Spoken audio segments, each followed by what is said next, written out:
మన ప్రభువైన యేసుక్రీస్తు నామంలో మీకు మా శుభాభివందనములు.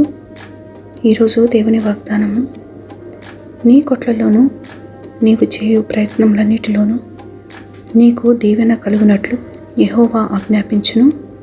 నీ దేవుడైన యెహోవా నీకిచ్చుచున్న దేశములో ఆయన నిన్ను ఆశీర్వదించును.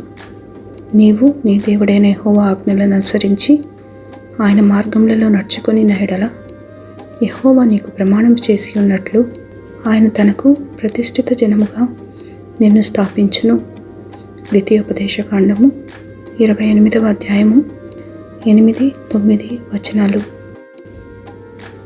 The Lord will command the blessing for you in your barns and in everything that you put your hand to, and He will bless you in the land that the Lord your God is giving you. The Lord will establish you as a holy people to Himself, as He swore to you, if you keep the commandments of the Lord your God and walk in His ways. Deuteronomy chapter 28 verses 8 and 9. ప్రార్థన.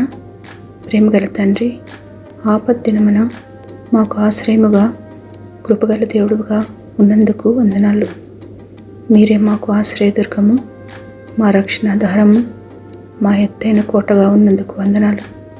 ఈ దినమంతటిలో ఏ విధమైన కీడు మా దరి చేరకుండానట్లు మమ్మను మీ రెక్కల చాటున దాచి ఉంచమని యేసు నామములో వేడుచున్నాము తండ్రి. Amen. Have a blessed day. God bless you.